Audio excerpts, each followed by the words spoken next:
We arrived at the country villa bright and early, my mother-in-law and I, greeted by the serene morning light and the promise of a peaceful day ahead.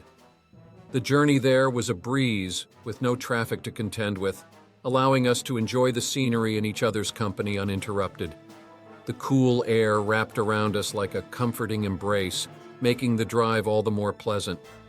Once we reached our destination, we wasted no time getting stuck into the day's tasks. From sweeping the porch to tending to the garden beds, there was no shortage of chores to keep us occupied. Yet, despite the work, there was a sense of camaraderie between us as we tackled each task with determination and good humor. As the sun began its descent, casting a warm glow over the villa, we retreated indoors to freshen up. The sound of running water mingled with our laughter as we exchanged stories and shared moments of relaxation. My mother-in-law took charge of setting the table, her skilled hands arranging each place setting with precision, while I busied myself in the kitchen preparing a mouth-watering baked ham for our evening meal. Sitting down to dinner, the atmosphere was light and jovial, filled with the sounds of clinking cutlery and animated conversation. My mother-in-law and I talked about everything under the sun, from family gossip to our dreams and aspirations. In her presence, I couldn't help but admire her, not just for her kindness and wit, but also for her undeniable beauty. There were moments as the evening wore on and darkness enveloped the villa that I found myself stealing glances at my mother-in-law. Whether she was arranging flowers or tending to the herb garden, there was a gracefulness to her movements that captivated me. From my vantage point on the second floor, I couldn't help but admire her, feeling a sense of warmth and affection towards her. In a moment of lightheartedness, I made a playful remark about how if she were younger, I might prefer to live with her instead of my wife. It was a jest, of course, but it spoke to the bond we shared, one that transcended the conventional boundaries of family. As we retired for the night, I couldn't help but feel grateful for the day spent in the company of my wonderful mother-in-law, a day filled with laughter, love, and cherished memories. She had a fiery temper, and on the summer veranda she was preparing appetizers while I stayed outside, fighting mosquitoes and grilling sausages. The sausages were almost ready when two familiar mother-in-laws who lived on the neighboring property came running in at the delicious aroma. They were two friends of my mother-in-law, both about the same age and slim in appearance. They greeted me and went straight to my mother-in-law's house. I entered the house just as they were about to leave. My mother-in-law wasted no time in informing me that she had received an invitation to a birthday party and simply could not refuse. In response, I suggested that she at least distract herself and get some rest, and I would save a piece of meat for the next day and go to bed, as I was feeling a bit tired.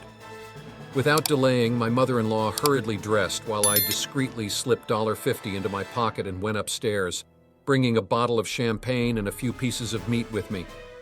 I slowly savored my drink, gradually getting into a more festive mood. Suddenly, I heard the gate creak open.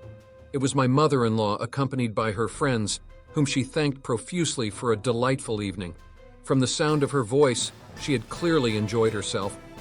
I came down the stairs intending to help her to bed, but she declined, expressing her desire to continue the party.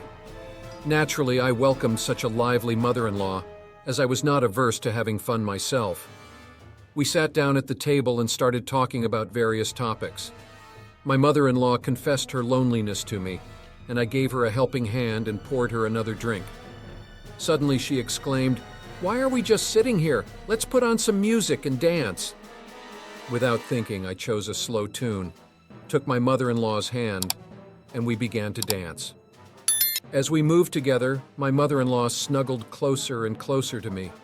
Perhaps feeling slightly dizzy or for some other reason, our dance was unusually graceful, and when our eyes met, a spark passed between us. At that moment, everything became clear, and I no longer hid my feelings. I realized that the next morning I would be ashamed. However, in the back of my mind, I also realized that this could be my first and last opportunity, which I took. The following morning, my mother-in-law indulged in a leisurely shower, emerging with a renewed sense of vitality.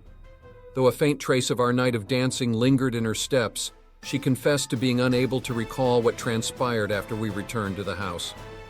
With a reassuring smile, I assured her that she had simply retired to bed, hoping to dispel any lingering doubts or uncertainties. Yet despite my attempts to reassure her, a nagging sense of unease crept over me. Should I divulge the events of the previous night to my mother-in-law, or is it wiser to keep silent?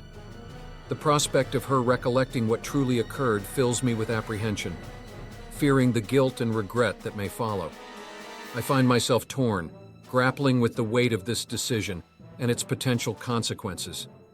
I welcome your insights and advice in the comments section.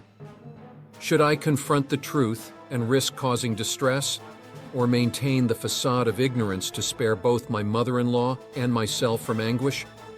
Your guidance in navigating this dilemma would be greatly appreciated. Thank you for joining us on this emotional journey. How did you find the story? Let us know in the comments below. Don't forget to like and subscribe to our channel for more compelling narratives and engaging content. Your support means the world to us. Until next time, stay tuned for more.